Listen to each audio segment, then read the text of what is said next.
Bismillahirrahmanirrahim. Assalamualaikum warahmatullahi wabarakatuh. Innal hamdalillah nahmaduhu wa nasta'inuhu wa nastahdihi wa natubu ilayh wa na'udzu billahi min shururi anfusina wa sayyiati a'malina.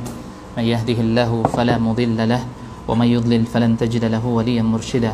Ashhadu an la ilaha illallah wahdahu la syarika lahu wa ashhadu anna Muhammadan 'abduhu wa rasuluhu sallallahu alaihi wa ala alihi wa ashabihi wa sallama tasliman katsira wa ba'd. فأيها الإخوة والأخوات رحمني الله وإياكم جميعا، اجتمعنا في هذا الصباح نسأل الله أن يبارك لنا في وقتنا وفي عمرنا وفي عملنا، وأن ييسر لنا وأن يوفقنا لما يحب ويرضاه سبحانه وتعالى.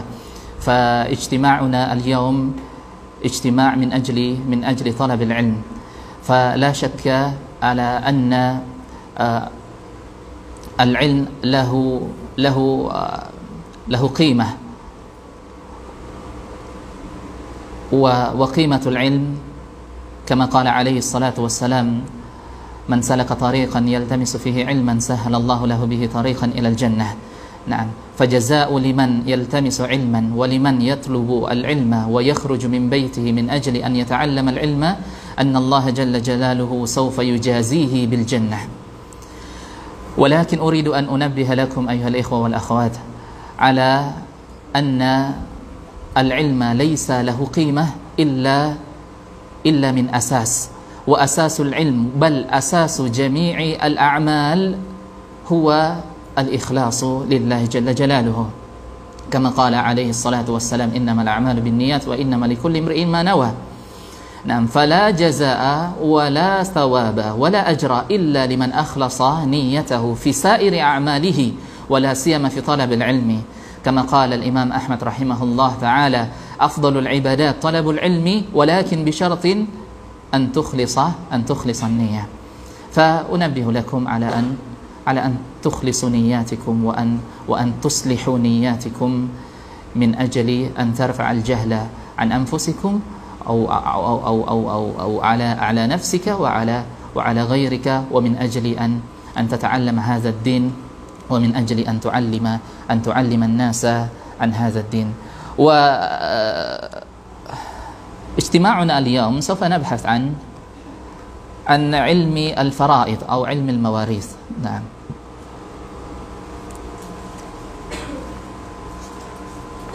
لكن أريد أن أسألكم: هل فهمتم جميعا صح بالعربية؟ ها؟ نعم، كيف الأخوات؟ طيب، يعني سوف نتكلم بالعربية أو ممكن بالأندونيسية أيضا قليلا أو كثيرا. نعم،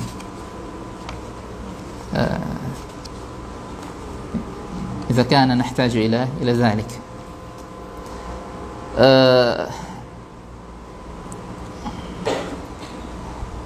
أنا أستخدم كتاب للشيخ صالح الفوزان حفظه الله تعالى، واسم الكتاب التحقيقات المرضية في المباحث الفرضية.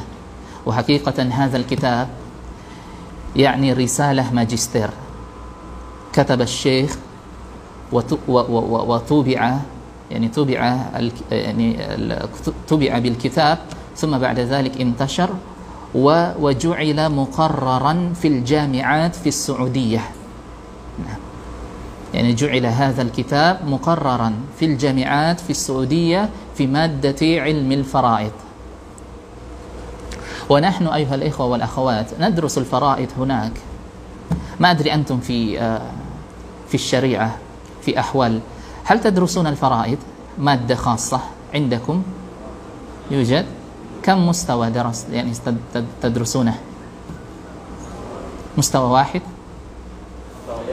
أو مستويان؟ نعم.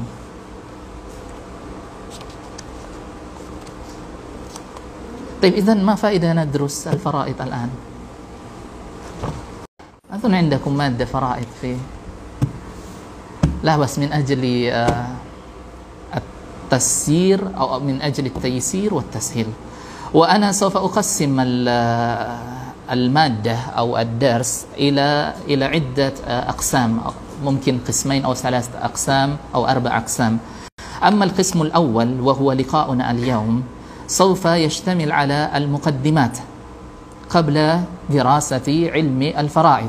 فكل علم يحتاج إلى مقدمة، يعني لا تدرس مباشرة ولا تدخل مباشرة إلى العلم، إنما تحتاج إلى مقدمة قبل أن تفهم وقبل أن تدرس وقبل أن تطلع وتدخل في داخل.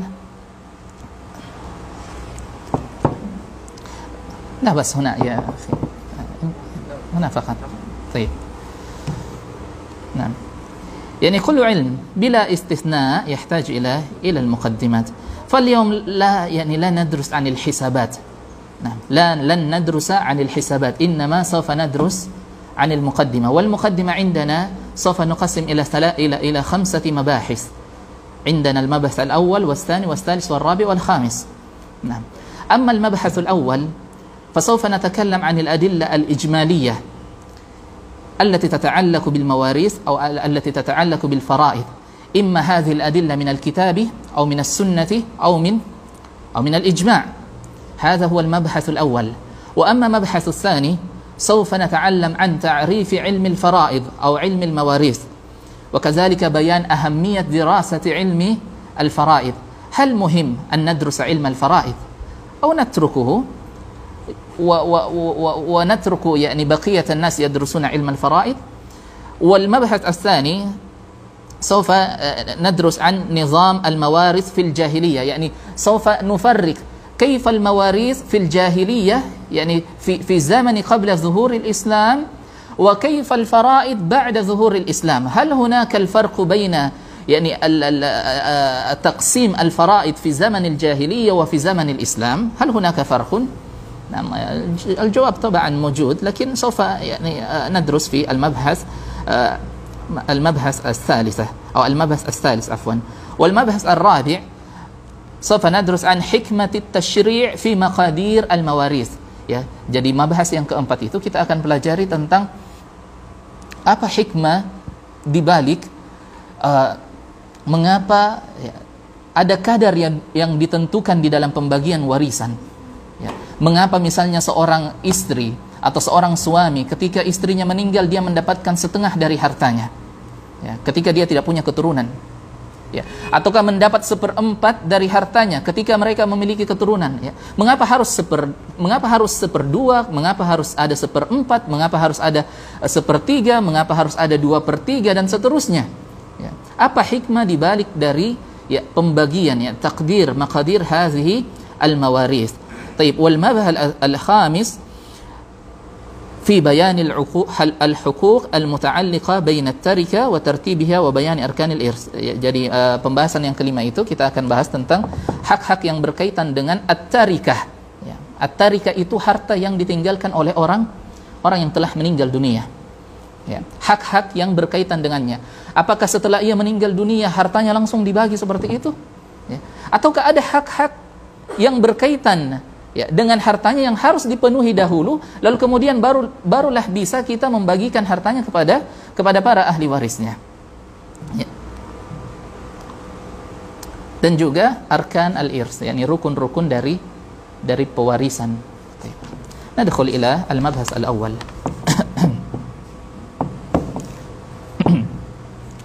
Al-mabhas al-awwal al-adilla al-ijmaliyah lil mawarith min al-kitab was-sunnah. Nah. فكل شيء يحتاج إلى دليل، ولا سيما الأشياء المتعلقة بالعبادة، الأشياء المتعلقة بالعبادة.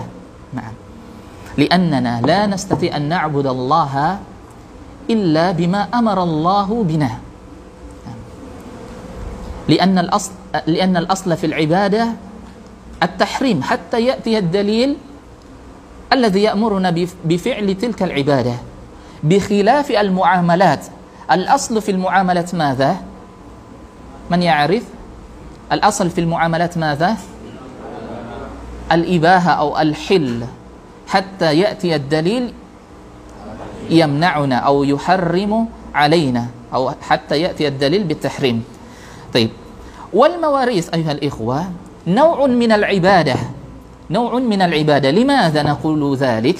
لأن الله قد بين dzalika fi kitabihi wa fi sunnati rasulih sallallahu alaihi wasallam. Idzan ya, jadi dalil-dalil secara ijmal ya, secara umum tentang warisan itu dari Al-Qur'an ya, tentunya dalam surah An-Nisa ayat yang ke-11 ya.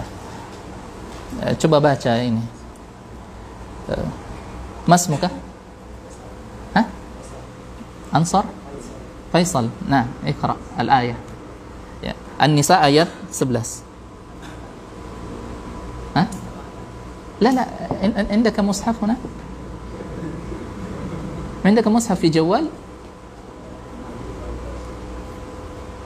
أيها الإخوة عندكم والأخوات أيضا عندكم جوالات لا بد أن يكون في جوالاتكم يعني على الأقل مصحف. نعم.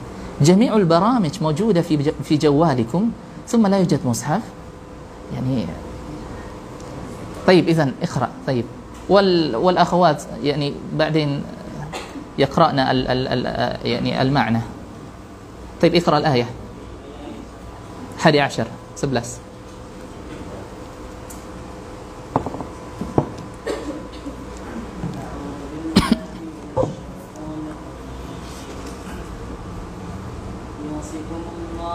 يوصيكم الله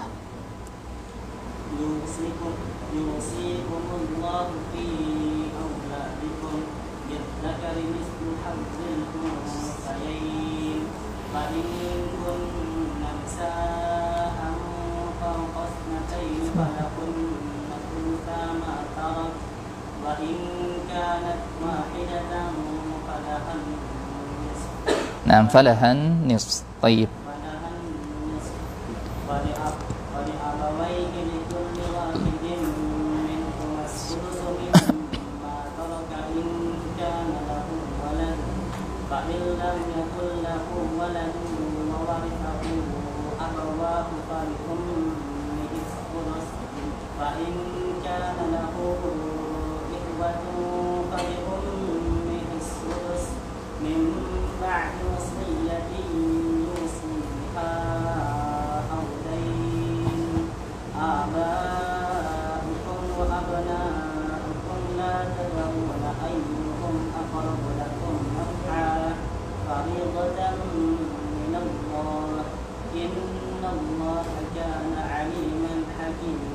إن الله كان عليما حكيما.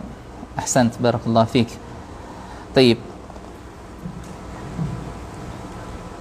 ما اسمك التي تكتب بالجوال؟ لا وراءك أنت. نعم اقرأ المعنى أو اقرأي المعنى لا تشتغلي بالجوال.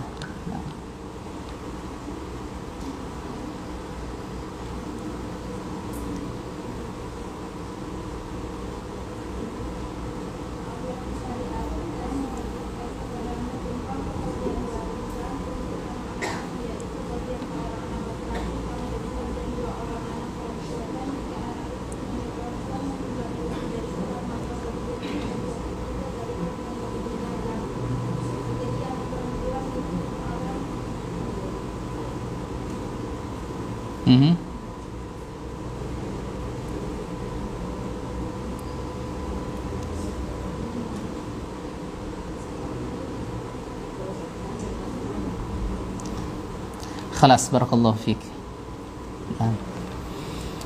طيب الآية الأولى أيها الإخوة والأخوات يوصيكم الله في أولادكم للذكر مثل حظ الأنثيين فإن كان نساء فوق اثنتين فلهن ثلثا ما ترك وإن كانت واحدة فلها النصف. المهم هذه الآية الأولى في بيان مقادير الإرث ya. Jadi ini ayat yang ayat pertama yang menjelaskan tentang pembagian warisan ya. Adapun secara mendetailnya nanti kita akan jelaskan ya. Yang penting antum tahu bahwasanya dalam Al-Qur'an ya ada ayat yang menjelaskan tentang pembagian warisan ya. Ayat yang pertama adalah surah An-Nisa ayat yang ke-11.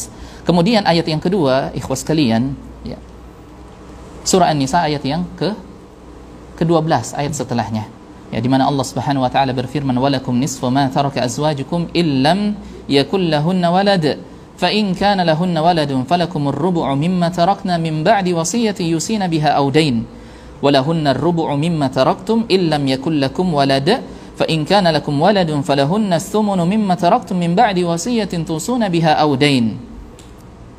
Kemudian setelahnya Allah Subhanahu wa taala menjelaskan wa in kana rajulun yurathu kalalatan.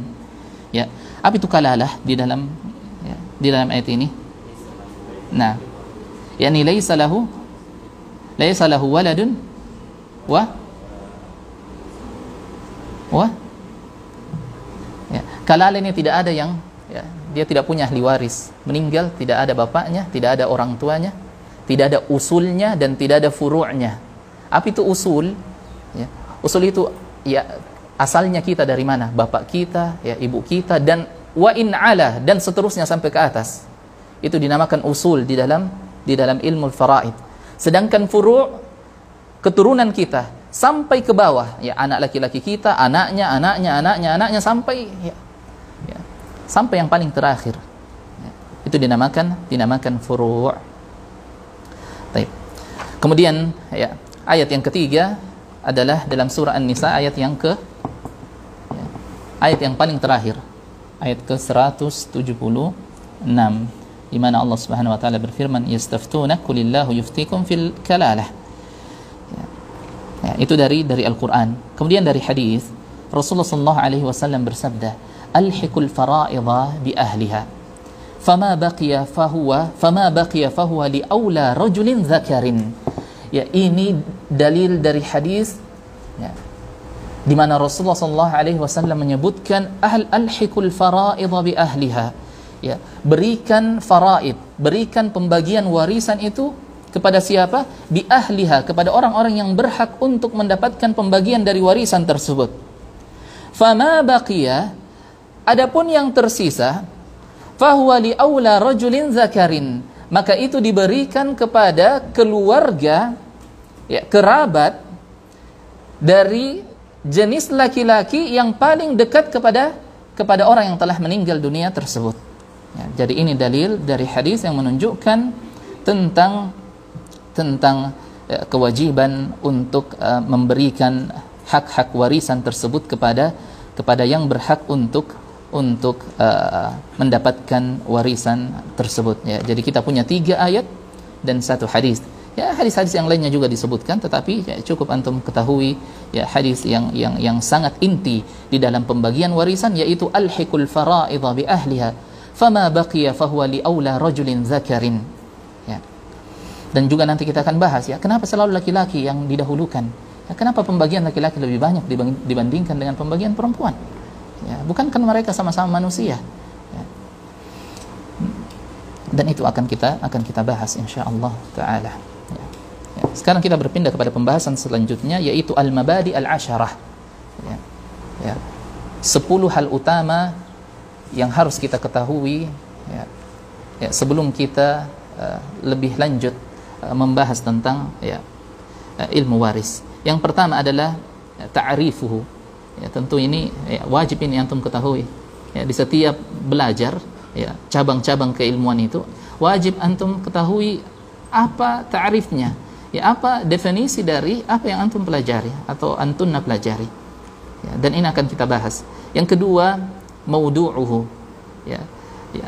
Pada apa ya, ketika kita membahas warisan, ya apa yang kita bahas di dalam warisan tersebut? Ya. Yang akan kita bahas adalah at-tarikat, barang-barang atau harta peninggalan yang ditinggalkan oleh si mayyit tersebut. Itu yang akan kita bahas, ya, hartanya. Kemudian yang ketiga, samaratuhu. Ya, kenapa? Ya, apa buah, apa manfaat dari mempelajari ilmu waris tersebut? Ya, manfaatnya adalah isalu zawil huquqi huquqahum. Ya, untuk memberikan hak-hak ya, harta warisan tersebut kepada yang berhak untuk mendapatkan harta warisan itu. Ya, jadi jangan sampai kita memberikan harta itu kepada orang yang tidak berhak, lalu kemudian kita tidak memberikan hak harta warisan tersebut kepada orang yang berhak untuk mengambil dan mendapatkan harta warisan tersebut, sehingga kita terjatuh dalam kezaliman. Dan Rasulullah SAW menyebutkan iyyakum wadh-dhulma fa inna dhulma zulmatun yaumal qiyamah. Ya, takutlah kalian untuk berlaku zalim, karena sesungguhnya kezaliman itu merupakan kegelapan-kegelapan pada hari kiamat kelak. Kemudian yang keempat, ya, adalah nisbatuhu ila ghairihi. Ya, apakah ilmu waris itu memiliki hubungan, ya, dengan ilmu-ilmu syariat yang lainnya? Jawabannya iya. Ilmu warisan atau ilmu faraid memiliki hubungan yang erat dengan ilmu-ilmu atau cabang-cabang ilmu syariat yang lainnya. Yang kelima adalah fadluhu, keutamaan, ya, mempelajari ilmu faraid, dan ini akan kita sebutkan insyaallah. Yang keenam adalah wadi'uhu, siapa yang meletakkan dan siapa yang mensyariatkan, ya, pembagian dari harta warisan tersebut. Wal jawabu man? Man? Al-akhwat man? Man alladhi wada'a ilm al-mawaris? Man alladhi yani man?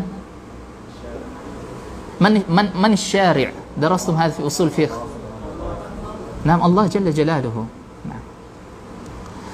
Dan yang ketujuh ismuhu ilmu faraid. Nah, dan ini lebih dikenal ikhwas sekalian dibandingkan dengan ilmu mawaris, ya. Ya, jadi pengistilahan ilmu faraid jauh lebih baik dibandingkan dengan memakai istilah ilmu mawaris, ya, ilmu mawaris. Kenapa kita lebih utamakan memakai istilah ilmu faraid daripada ilmu mawaris?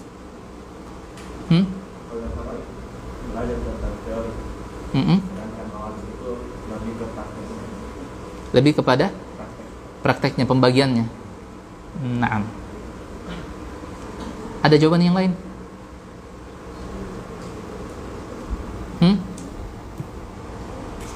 Ya, karena itu istilah yang digunakan oleh Rasul sallallahu alaihi wasallam dalam hadisnya, alhiqul fara'idha bi ahliha. Nah. Kemudian yang kedelapan, istimdaduhu, ya, dari mana kita bisa mengambil hukum-hukum faraid? Jawabannya adalah dari kitab, sunnah, dan ijma'. Yang kesembilan, hukmuhu, apa hukum mempelajari ilmu faraid? Jawabannya adalah fardu kifayah. Idza fa'ala al-ba'd saqata 'anil ba'd, atau idza fa'ala al-ba'd saqata 'anil baqin.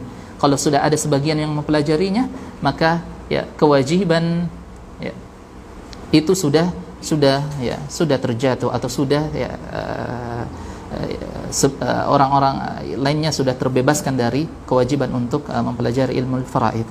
Dan yang ke-10 adalah masailuhu, ya, tentang masalah, tentang hal-hal yang berkaitan dengan ilmu faraid. Tapi ikhwas sekalian, sekarang kita masuk ke pembahasan ta'rif, ya, apa yang dimaksud dengan ilmu faraid. Ilmu faraid secara bahasa, ya, faraid adalah jama' dari faridah, dan faridah ini memiliki begitu banyak makna, ya. Di antara maknanya adalah al-hazzu. Al-hazzu itu bermakna memutus, al-qat'u, ya, memutuskan sesuatu, ya. Dan memang faraid itu adalah kita memutuskan sesuatu. Apa yang kita putuskan? Bahwasanya fulan mendapatkan bagian harta sepersekian, fulan mendapatkan bagian harta sepersekian, ya, sehingga ilmu faraid dapat kita katakan adalah ilmu yang memutuskan sesuatu, ya. Ya. Dan juga di antara makna dari ilmu dari faraid itu adalah at-taqdir, ya, bagaimana kita menentukan berapa kadar harta yang didapatkan oleh orang yang berhak mendapatkan warisan tersebut, ya. Ya, sekarang apa itu ilmu faraid? Apa itu ilmu faraid? Singkatnya ikhwas sekalian, dan lebih mudahnya kita katakan ilmu faraid itu adalah ilmun yu'rafu bihi man yaris wa man la yaris wa miqdar ma li kulli warisin, ya. Ini ilmu faraid, ya. Jadi ilmu faraid itu adalah ilmu yang membahas tentang man yaris, ya, siapa yang berhak mendapatkan warisan, ya. Wa man la yaris, dan siapa yang tidak berhak mendapatkan warisan. Wa miqdar ma li kulli warisin, ya, dan miqdar, apa bahasa Indonesianya miqdar ini? Iya, takaran. Masyaallah, ya. Takaran, ya, berapa takaran harta, ya, yang didapatkan oleh orang yang berhak mendapatkan warisan tersebut. Ya, jadi simple. Ya. ilmu yang membahas tentang siapa yang bisa mendapatkan warisan, siapa yang tidak berhak mendapatkan warisan, dan yang berhak mendapatkan warisan berapa seharusnya yang ia dapatkan. Itu ilmu faraid. Taib. Kemudian kita berpindah kepada ad-dalala atau al-adilla ala ahammiyati ilmi al-faraid, ya, dalil-dalil yang menunjukkan betapa pentingnya kita mempelajari ilmu al-faraid, terutama kepada para tulab al-ilm, para penuntut ilmu, ya, di mana mereka dituntut untuk bisa, ya, mempelajari ilmu ini secara kafah. Salah satunya adalah mempelajari ilmu al-faraid, ya, terkhususnya kepada antum, ya, ya tulab wa talibat fi ahwal, هذا يحتاج إلى يعني أنتم يعني يناسبكم هذه المادة ويجب عليكم أن تتعلموا هذه المادة. طيب, mengapa ilmu al-faraid itu begitu penting untuk kita pelajari? Ya, tentunya alasan yang pertama adalah لأن الله جل جلاله تولى تقدير الفرائض بنفسه, karena Allah Subhanahu wa taala yang langsung menjelaskan tentang pembagian faraid tersebut. Ya, Allah langsung menjelaskan dalam surah An-Nisa tadi, ayat 11, ayat 12, ayat 172, ya. Dan dalam surah Al-Anfal tadi juga Allah Subhanahu wa taala langsung menjelaskannya secara mendetail. Berbeda dengan misalnya, ya, tata cara melaksanakan salat. Hal bayyana Allahu يعني طريقة أو كيفية الصلاة في القرآن؟ لا, إنما الله يأمرنا وأقيموا الصلاة. Ya, Allah hanya memerintahkan kita untuk, ya, tegakkan salat, wa atuz zakah, keluarkan, tunaikan zakat. Adapun penjelasannya secara merinci dan mendetail, di mana kita dapatkan? Aina wajadna? Fi sunnah atau fil hadis. Amma al-faraid fa inna Allah tawalla. Ya, adapun ilmu al-faraid, Allah Subhanahu wa taala yang langsung menjelaskannya secara mendetail di dalam Al-Qur'an, ya, meskipun dalam hadis juga disebutkan, ya. Itu adalah alasan yang pertama, ikhwas sekalian. Kemudian mengapa faraid itu lebih sangatlah penting untuk kita pelajari? Dalam hadis Rasulullah sallallahu alaihi wasallam bersabda, "Ta'allamul fara'idha wa 'allimuha فإنها نصف العلم وهو ينسى وهو أول شيء ينزع من أمتي." Ya. Rasulullah SAW bersabda, "Ta'allamul faraid", ya, belajarlah kalian ilmu al-faraid, ilmu warisan. "Wa'allimuha", dan ajarkan. Dan ikhwas sekalian dan akhwat sekalian, antum tidak akan bisa menguasai ilmu al-faraid dengan sangat baik, ya, kecuali antum mengajarkan ilmu al-faraid tersebut. Ya. Mengapa, ya, saya menerima tawaran antum untuk mengajarkan ilmu al-faraid ini? Ya, karena itu, ya, pertama untuk merojaah. Ya, khos kalian, ya, ilmu al-faraid ini sejak tahun 2018, ya, saya lulus dari Jami' Al-Qasim, ya, dan ini saya pelajari di semester 7 kalau tidak salah, ya, semester 7. Ya. Baru 2 hari yang lalu saya merojaah kembali ini. Itu karena, ya, ada kewajiban untuk mengajar kalian. Ya. Seandainya tidak ada kewajiban untuk mengajar kalian, ya, untuk hadir di tempat ini, maka saya tidak tahu beberapa tahun yang akan datang, ya, kapan lagi saya akan membuka ini ilmu al-faraid. Ya. Ya, sehingga perlu, ya, dan sangat penting, dan begitu pula dengan ilmu-ilmu yang lainnya. Ya. Sejauh bagaimana antum mengajarkan ilmu tersebut, maka sejauh atau sekuat itu ilmu itu akan antum pahami, ya. Ya. Tapi kalau ilmu hanya, ya, dibaca terus dan hanya dipelajari dan hanya akan mengisi, ya, kekosongan dari otak antum, ya, dari hafalan antum, lalu kemudian antum tidak ajarkan, ya, ilmu itu hanya akan tertinggal di dalam memori antum dan akan antum lupakan. Ya. Taib, ya, di mana Rasulullah SAW bersabda, ya, ajarkan itu ilmu al-faraid, fa innaha nisful ilm, ya, karena ilmu al-faraid adalah sebagian dari ilmu, wa huwa yunsa, dan dia dilupakan, dan memang, ya, dilupakan, ya, antum akan lupakan kalau antum tidak murojaah. Wa huwa awwalu syai'in yunza'u min ummati, dan dia adalah ilmu yang paling pertama diangkat dari umat ini. Nah, Ya, masih ada hadis-hadis yang lain disebutkan, tapi antum bisa baca di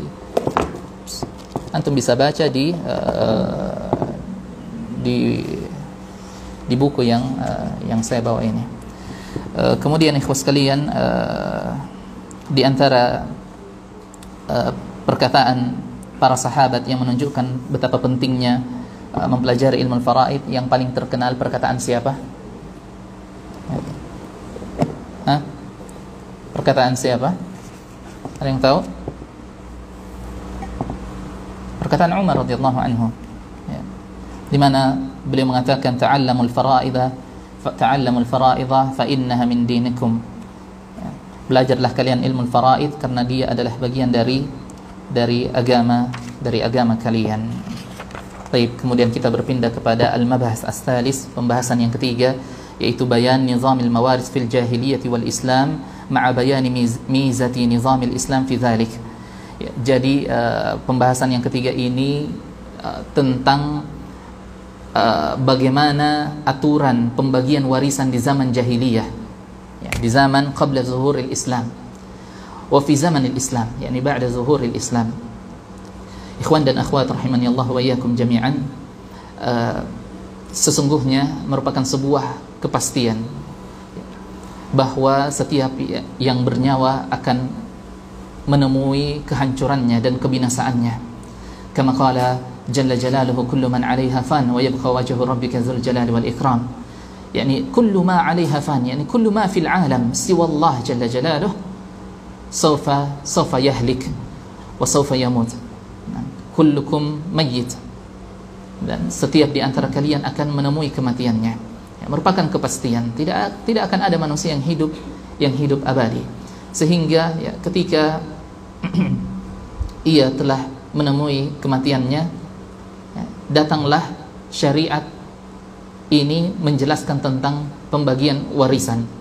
Ya, dan perlu kita sebutkan bagaimana sistem pembagian warisan di zaman jahiliyah, ya, untuk kalian dan kita semua mengetahui begitu sangat mulianya Islam, ya, yang datang memberikan bagian bagi wanita di dalam pembagian warisan tersebut. Di zaman jahiliyah, ya, ya, pembagian warisan tersebut, ya, jadi ketika ya, seseorang telah meninggal dunia, maka yang berhak mendapatkan warisan adalah siapa? Anak laki-lakinya. Tok. Ya. Jadi semua harta akan jatuh kepada anak laki-lakinya. Atau kalau tidak ada anak laki-lakinya, semua harta akan diambil oleh saudara laki-lakinya. Ya. Ini hadhi nuqta muhimmah. Ya. Saudara laki-laki atau anak laki-laki, tidak ada bagian untuk perempuan sama sekali, sedikit pun tidak ada. Alasannya kenapa? Ya, kenapa zaman jahiliyah wanita itu tidak diberikan pembagian warisan? Ya, disebutkan dalam hadis Ibnu Abbas radhiyallahu anhuma bahwasanya alasannya adalah karena wanita adalah makhluk yang lemah, tidak ikut berperang dan juga tidak mencari nafkah. Sehingga ya, karena mereka tidak ikut berperang, ya, tidak ikut mencari nafkah dan seterusnya, sehingga mereka tidak berhak untuk mendapatkan warisan. Adapun laki-laki, ya, mereka berperang, mereka yang keluar untuk berperang, mereka yang mencari nafkah dan seterusnya, sehingga mereka yang paling berhak untuk mendapatkan seluruh harta warisan yang ditinggalkan oleh si mayit. Seperti itu di zaman jahiliyah. Nah, ya, jadi kalau ada bapak meninggal, punya anak laki-laki dan anak perempuan dua, ya, sudah. Ya, di zaman jahiliyah anak perempuan ini tidak dapat. Di zaman Islam, ya, dalam nizam al-Islam anak perempuan ini dapat. Ya, nanti kita sebutkan berapa yang dia dapat. Yang penting dia dapat. Ya, adapun sisanya diambil oleh laki-laki. Ya, yang penting dia dapat. Dan tidak selamanya itu perempuan pembagian warisannya lebih sedikit dibandingkan laki-laki. Ya, ada masalah-masalah, ada kasus-kasus di mana pembagian perempuan lebih banyak dibandingkan pembagian laki-laki.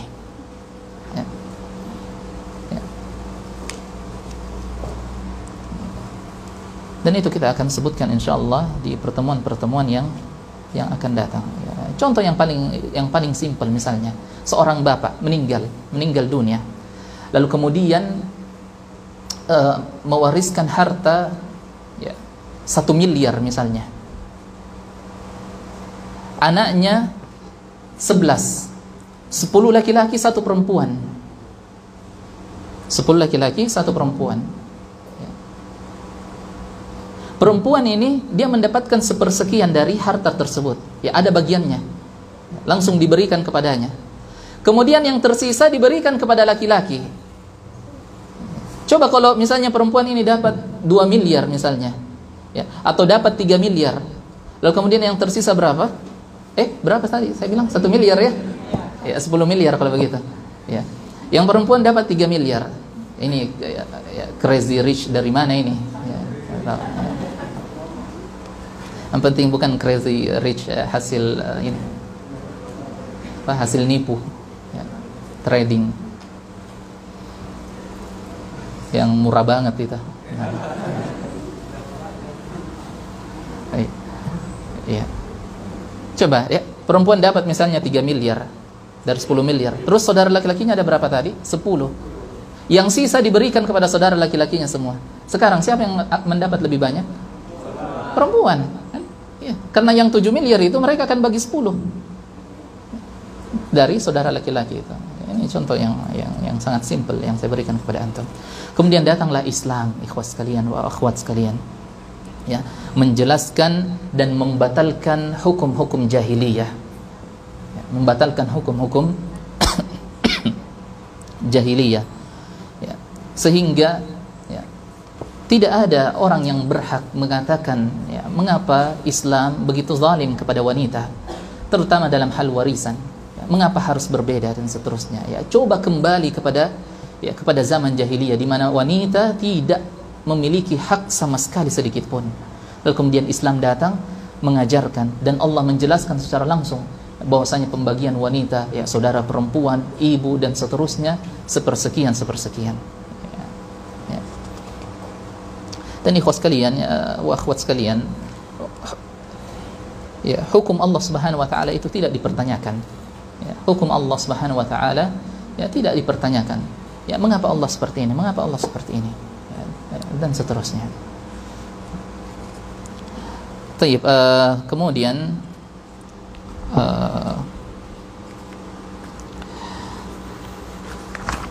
kita berpindah kepada pembahasan selanjutnya, yaitu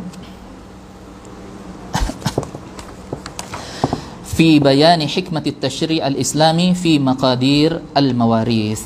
Nah, ya, tentang penjelasan hikmah ya, ditakarnya ya pembagian warisan tersebut.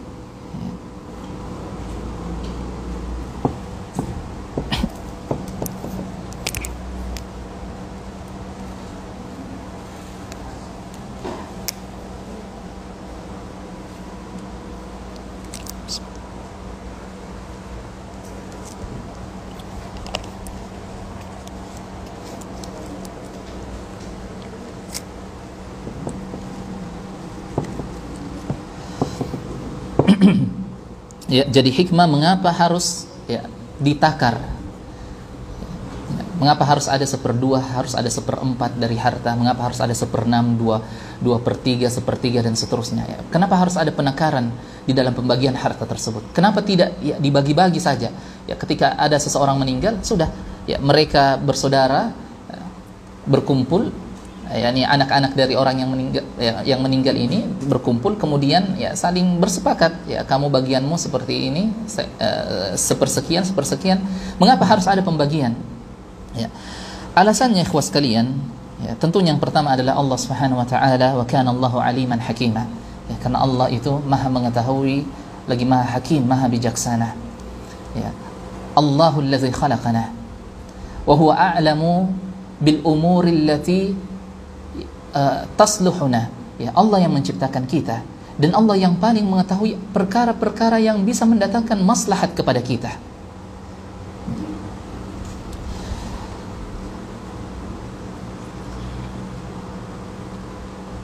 Ya, saya mau tanya, apa alasannya?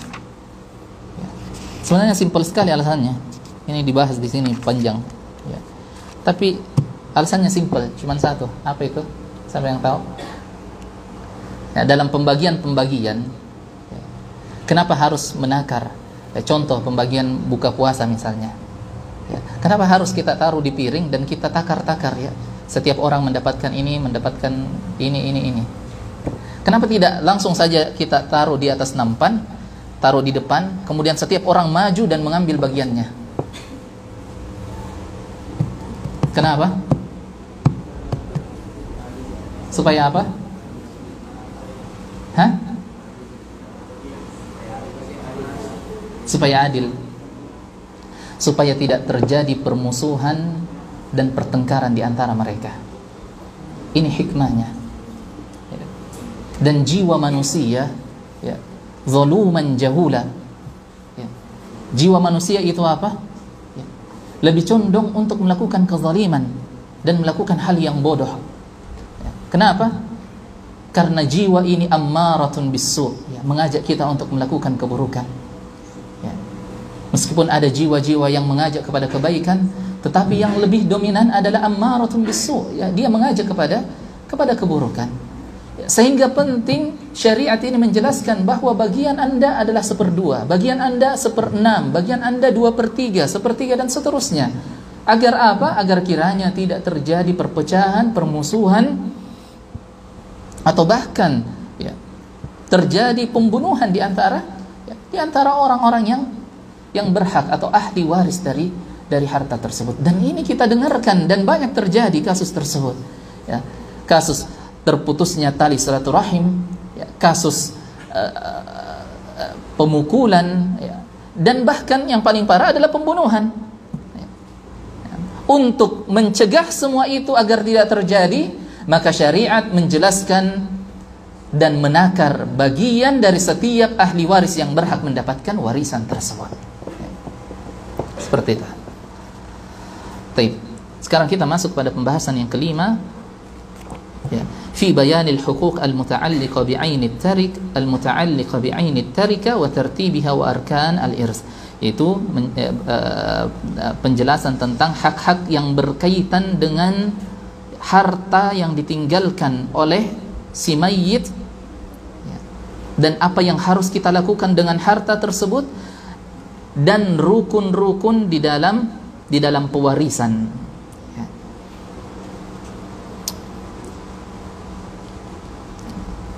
Ya. Sekarang apa itu at-tarikah? Kita sudah sebutkan tadi. Ya. At-tarikah itu ya, harta yang ditinggalkan. Dan harta itu dua, ikhwas sekalian. Harta berupa benda dan harta berupa fulus. Ya, contoh harta berupa benda, rumah, mobil, motor, ya, kapal pesiar kalau ada. Ya. Ya, ya, pokoknya dalam bentuk benda. Ya. Ya. Dan yang kedua dalam bentuk fulus, ya, berapa di rekeningnya, ya, seperti itu. Ya. Ya, itu yang dimaksud dengan at-tarikah.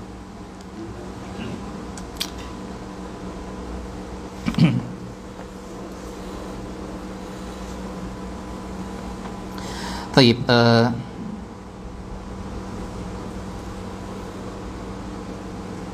ada 5 hak, khamsatu huquq. Ada 5 hak-hak yang berkaitan dengan tarikah, ya, dengan harta yang ditinggalkan oleh si mayit. Ya. Dan ini, ya, kelima hal ini kita akan sebutkan berurutan, yang dimana urutan pertama harus lebih didahulukan dibandingkan dengan urutan selanjutnya. Artinya ini dulu yang harus kita urus ketika dia telah meninggal dan meninggalkan harta. Yang pertama adalah mu'natut tajhiz atau mu'nut tajhiz. Apa itu mu'nut tajhiz? Biaya yang kita butuhkan di dalam penyelenggaraan jenazah si mayit tersebut. Ya. Jadi kalau dia meninggal, jangan dulu bicarakan berapa harta warisan yang kita dapatkan. Ya, seperti orang-orang awam di luar sana, ya, langsung harta warisannya, langsung bagian yang dia tanya. Ya, jangan, ya, simpan dulu hartanya untuk, ya, kita selesaikan penyelenggaraan jenazahnya. Ya, karena semua butuh biaya. Kita belikan dia kain kafan, ya kita urus jenazahnya, disuruh mandikan dan seterusnya, ya biaya untuk menggali kubur dan seterusnya, itu membutuhkan semua biaya. Sehingga jangan dulu dibagi hartanya, jangan dulu diapa-apakan hartanya sampai urusan penyelenggaraan jenazah si mayit ini sampai dia dikuburkan itu selesai. Ya. Kalau penyelenggaraan jenazahnya membutuhkan uang 5 juta, membutuhkan uang 1 juta, 2 juta, 3 juta, ya kita keluarkan ya dari harta peninggalannya. Ya, seperti itu. Ya. Meskipun para ulama berbeda pendapat, ikhwas sekalian, bagaimana kalau kasusnya seperti ini? Seorang istri meninggal, siapakah yang wajib membayarkan biaya penyelenggaraan jenazahnya? Ya, calon istri. Siapa yang wajib membayarkan penyelenggaraan jenazah kalian? Hah? Suami? Yakin suami? Hah? Para ulama berbeda pendapat. Ya. Para ulama berbeda pendapat apakah, dan sebaliknya juga ya, suami dan istri. Ya, kalau suami meninggal, apakah istri wajib membiayai penyelenggaraan jenazah dari suaminya atau tidak? Para ulama berbeda pendapat. Di antara mereka mengatakan bahwa tidak lagi wajib hukumnya bagi seorang suami mengeluarkan biaya sedikit pun ketika istrinya telah meninggal dunia. Deh, bagaimana itu? Balas istri ya.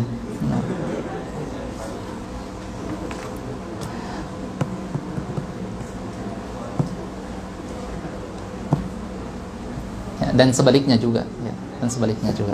Tetapi di antara para ulama, ikhwas sekalian dan akhwat sekalian, ya mengatakan ya masih wajib ya bagi seorang suami untuk membiayai penyelenggaraan jenazah dari istrinya, dan juga sebaliknya ya, seorang istri membiayai penyelenggaraan jenazah dari biaya pribadinya. Dan ini yang rajih, wallahu taala a'lam.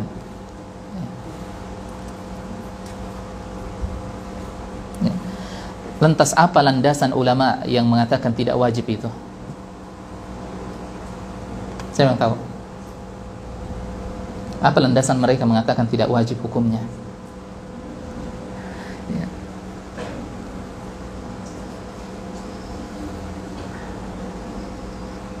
Ya, kalian tanyakan kepada guru fikih kalian atau dosen fikih kalian. Taib, kita berpindah kepada hak selanjutnya adalah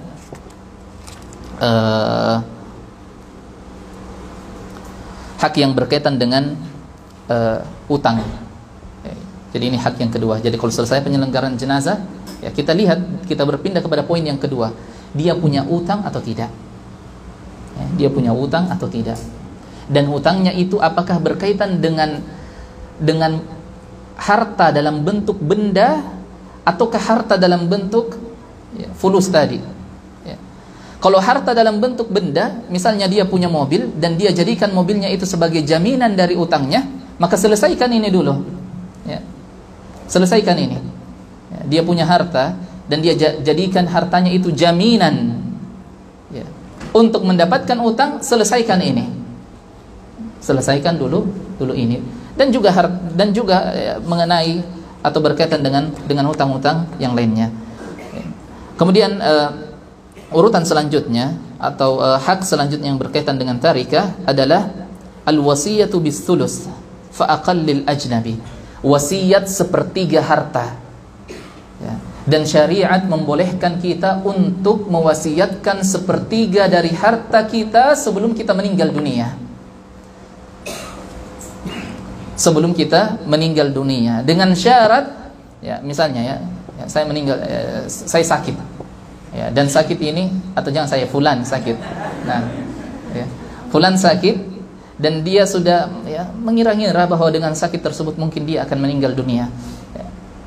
Nah, dia wasiatkan, atau hatta sebelum dia sakit ya, dia wasiatkan bahwa sepertiga dari harta saya misalnya adalah untuk teman saya, untuk si fulan.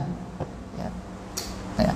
Dan dengan syarat juga bahwa wasiat sepertiga ini tidak boleh diberikan kepada ahli waris. Ya, tidak boleh.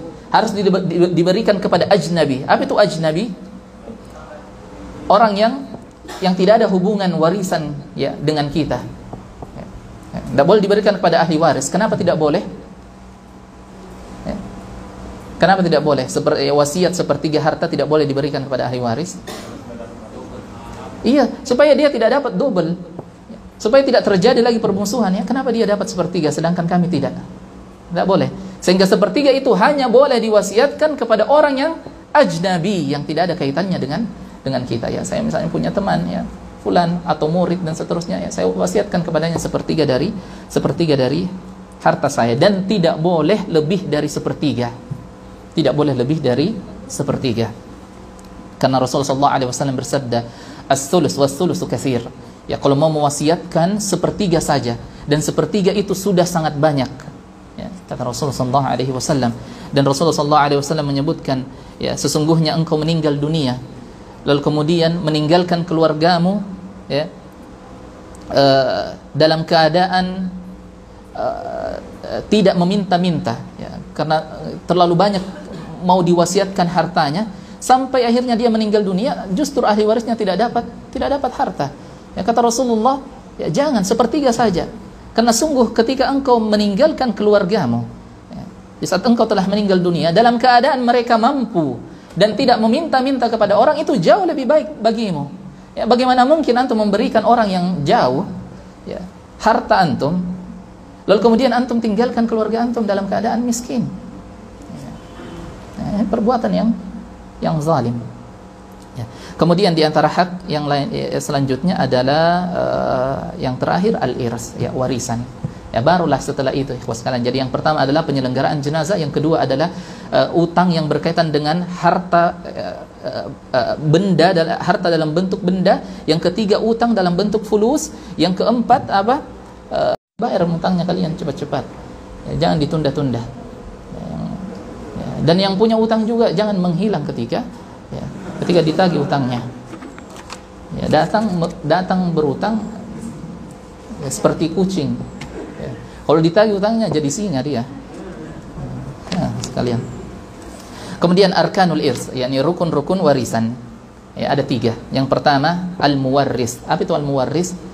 Ya, yang mewariskan harta. Ya, jadi ini harus ada. Kalau tidak ada yang mewariskan harta, apa yang kalian mau dapat? Ya. Ya, tidak ada yang mewariskan harta. Ya. Al-muwarris wa huwa al-mayyit, ya, yang meninggal dunia. Ya. Ya. Jadi rukun yang pertama adalah al-muwarris, yang mewariskan harta tersebut. Ya. Dan dengan syarat, ya, orang yang mewariskan harta itu sudah meninggal dunia. Ya, sudah meninggal dunia. Seperti itu. Yang kedua adalah warisun. Ya, ini yang mengambil warisan atau yang berhak untuk mendapatkan warisan. Dan syaratnya apa? Orang yang mengambil warisan itu syaratnya adalah dia harus hidup. Ya, jadi kalau bapak sama anak misalnya ya, meninggal dalam waktu yang sama, tidak mungkin si anak ini bisa mendapatkan warisan. Ya, tidak mungkin si anak ini bisa mendapatkan warisan. Ya, dan ini penting juga diketahui, karena sebentar akan datang istrinya menuntut mana ya bagian warisan dari suami saya. Ya. Ataukah suaminya lebih cepat, lebih duluan meninggal dibandingkan dengan bapaknya? Ya. Maka dia tidak berhak mendapatkan warisan. Ya. Kemudian yang ketiga adalah haqqun maurusun wa huwa tarikah. Yang ketiga ini paling penting. Apa itu? At-tarikah. Harta yang mau diwariskan. Ya, apa yang kalian mau dapat kalau tidak ada hartanya? Ya. Ya, kalau tidak ada yang mau diwariskan, apa? Ya, baju. Ya. Ya. Ya. Jadi ya, bapaknya meninggal misalnya, ya, orang tuanya meninggal, anaknya masih ada, tapi tidak ada hartanya, itu tidak usah, tidak ada, ya. Tidak ada yang bisa dibagi, ya. Tidak ada yang bisa dibagi, ya. Tapi atau ada hartanya, tapi hartanya habis, ya, sebelum masuk ke apa? Ke ya, pembagian warisan, ya. Penyelenggaraan jenazah habis sekian, membayar hutang sekian, ya. dan seterusnya, lalu kemudian tidak tersisa lagi hartanya. Tayyib, kemudian ya masih banyak ini. Kita berpindah kepada pembahasan selanjutnya, yaitu fi bayani asbabil irsi wa syurutihi wa mawani'ihi, ya, penjelasan tentang sebab-sebab ya kita mendapatkan warisan, serta syarat-syaratnya, serta penghalang-penghalangnya. Ya, jadi 3 sebab-sebab ya yang dengannya kalian bisa mendapatkan warisan, yang kedua syarat-syaratnya, dan yang ketiga penghalang-penghalangnya. Yang pertama adalah fi bayani syuruti al-irsi, penjelasan tentang syarat-syarat mendapatkannya, atau syarat-syarat kita mendapatkan warisan. Dan syaratnya ada 3. Yang pertama adalah tahaqququ hayatil waris ba'da mautil muwarris. Jadi syarat yang pertama adalah hidupnya al-waris, ya, ahli waris setelah kematian al-muwarris. Ya, jadi ada ahli waris dan ada yang mewariskan. Syarat yang pertama, kita harus pastikan bahwasanya ahli waris ini masih hidup. Ya, dia masih hidup ketika ya, al-mayyit, atau ketika yang mewariskan hartanya itu telah meninggal dunia. Ya, ini harus kita pastikan. Ya, ya. Dan itu bisa terjadi. Misalnya ya, orang tuanya di Makassar, terus anaknya di luar negeri, dan sudah lama terputus kontaknya, ya, 10 tahun tidak pernah saling mengabari. 10 tahun tidak pernah saling mengabari. Harus kita cari informasinya, apakah anaknya masih hidup atau tidak. Ya. Bagaimana anaknya di sana? Apakah masih hidup atau tidak? Ya, ini syarat yang pertama. Ya. Kemudian syarat yang kedua adalah tahaqququ mautil muwarris. Harus kita pastikan kematian dari al-muwarris, kematian dari yang mewariskan harta tersebut, dipastikan. Ya, karena siapa tahu belum mati. Ya, dan kemarin saya dengarkan berita, ada orang sudah dikubur, ya, beberapa hari kemudian dia pulang ke rumahnya. Tidak tahu itu apakah itu karena mau terkenal atau bagaimana settingan. Ya, tapi intinya adalah pastikan bahwa dia telah meninggal dunia. Pastikan bahwa dia telah meninggal dunia. Nah, ini syarat yang kedua. Dan siapa yang memastikan itu? Hah? Apakah antum? Dokter yang memastikan. Orang yang punya ilmu pengetahuan di situ. Nah. Dan yang ketiga adalah al-ilm bil muqtada lil irsi. Ya, ilmu pengetahuan kita, ilmu kita mengapa si fulan harus mendapatkan warisan. Ya, ini syaratnya. Ya, sebagaimana yang telah kita sebutkan ikhwas dan akhwat sekalian, tidak semua orang berhak mendapatkan warisan. Ya, sehingga kita harus tahu siapa-siapa saja yang berhak untuk mendapatkan warisan tersebut. Baik. Kemudian ya, jadi ini syarat-syaratnya. Kita berpindah kepada sebab-sebab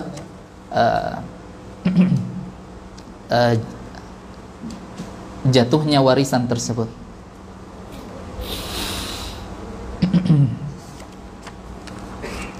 Ya, yang pertama, ya, yang menyebabkan ya, warisan itu kita berhak untuk mendapatkan warisan tersebut, yang pertama adalah an-nikah.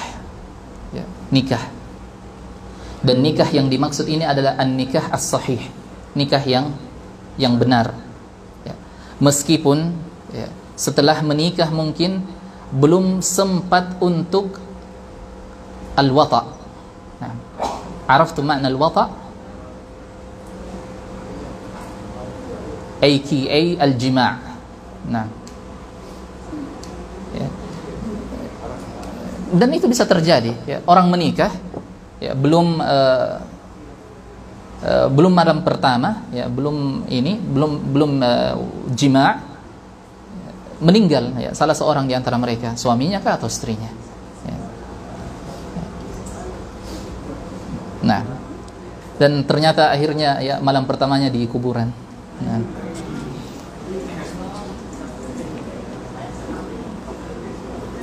Iya. Jadi sebab-sebab seseorang bisa mendapatkan warisan itu yang pertama adalah an-nikah, menikah. Ya. Sehingga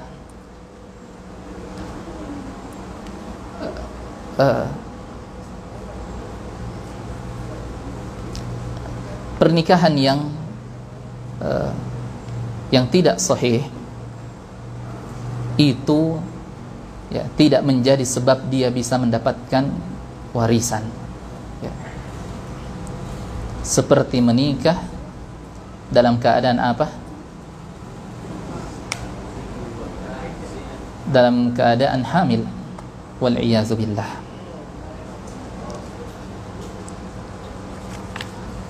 Baik.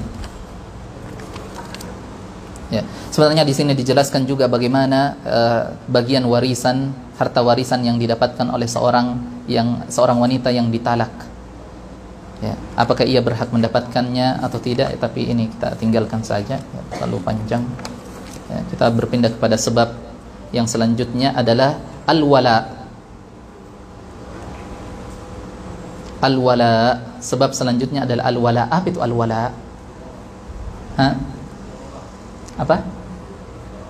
Hah? Ah? Ma sami'tu. Al-qarabah? La.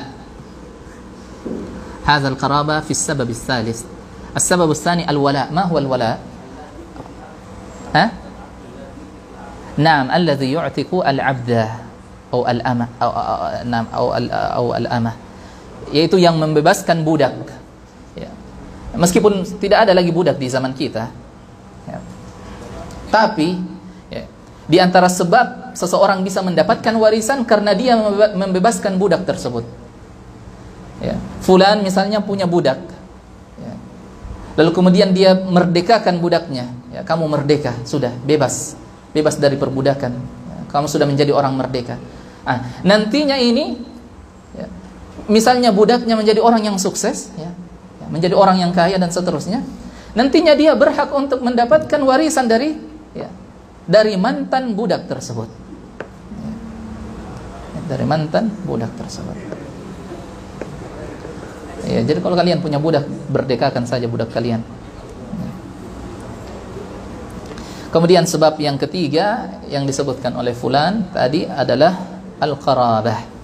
Ya. Hubungan kekeluargaan, ya. Apakah itu usul atau furu'? Dan ini telah kita sebutkan apa yang dimaksud dengan usul dan apa yang dimaksud dengan furu'. Nah. Kemudian kita berpindah ke pembahasan selanjutnya.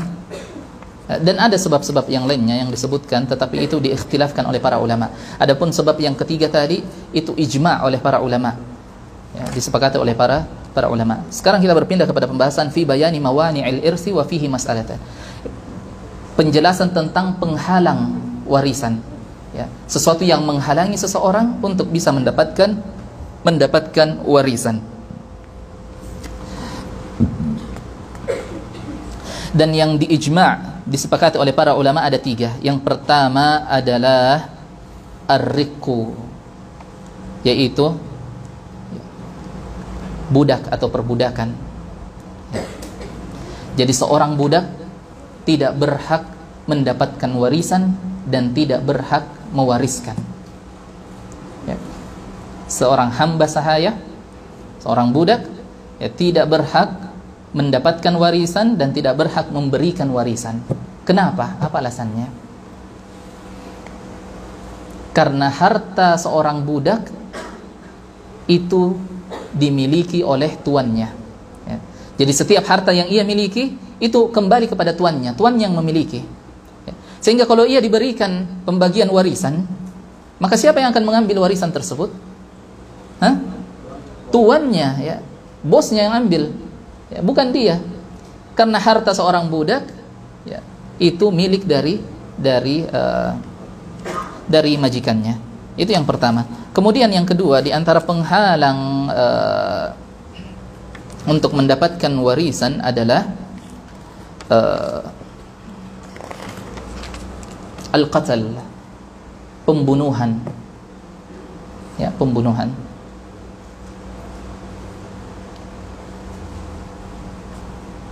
Rasulullah SAW bersabda, la yarithul qatilu syai'a. Seorang pembunuh tidak bisa mewarisi apapun. Ya, bagaimana itu? Bagaimana kasusnya? Ya, kenapa bisa pembunuhan menghalangi seseorang untuk bisa mendapatkan warisan? Bagaimana kasusnya itu? Bagaimana bisa terjadi?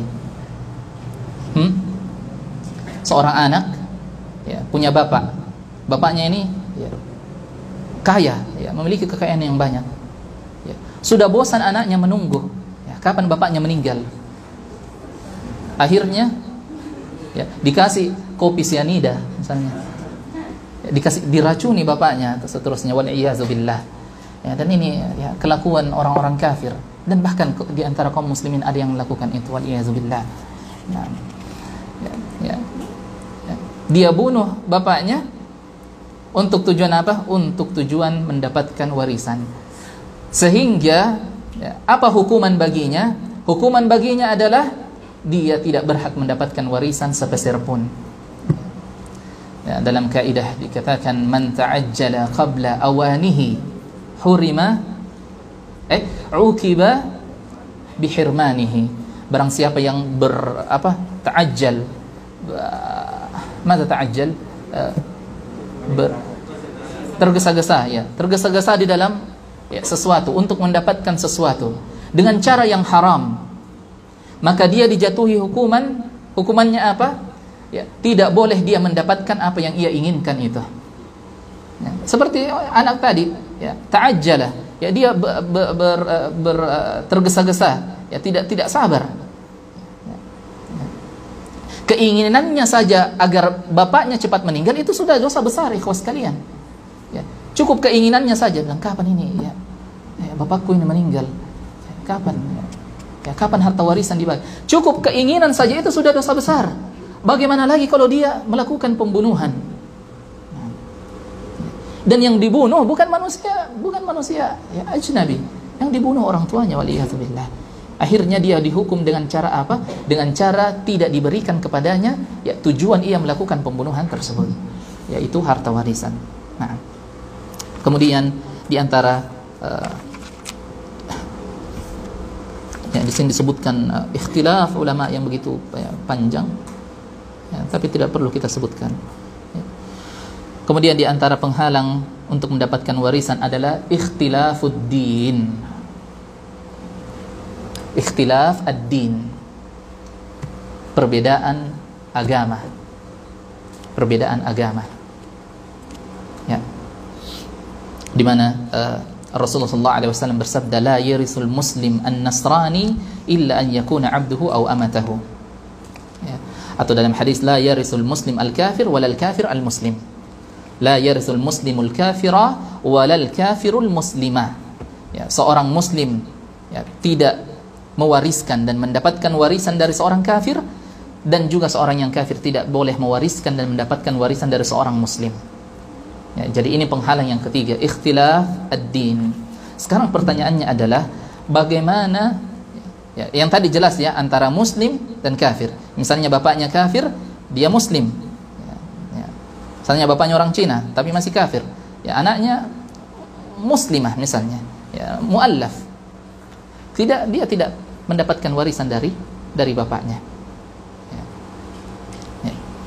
Ini antara Islam dan kafir. Bagaimana kalau antara kafir dengan kafir? Bolehkah? Bapaknya Nasrani atau bapaknya Yahudi, anaknya Nasrani.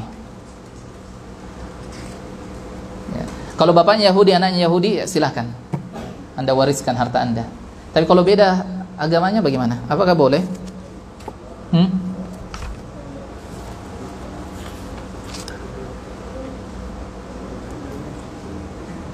Boleh tidak?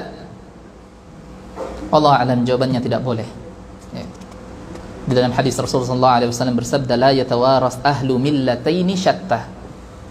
La yatawaras ahlu millataini syattah. Tidak saling mewarisi orang yang berbeda agama. Maksudnya ini di luar dari Islam tapi mereka berbeda agama. Misalnya Yahudi, Nasrani, Nasrani, Yahudi, dan seterusnya. Baik. Nah, meskipun ada ikhtilaf ulama di dalamnya. Kemudian yang terakhir adalah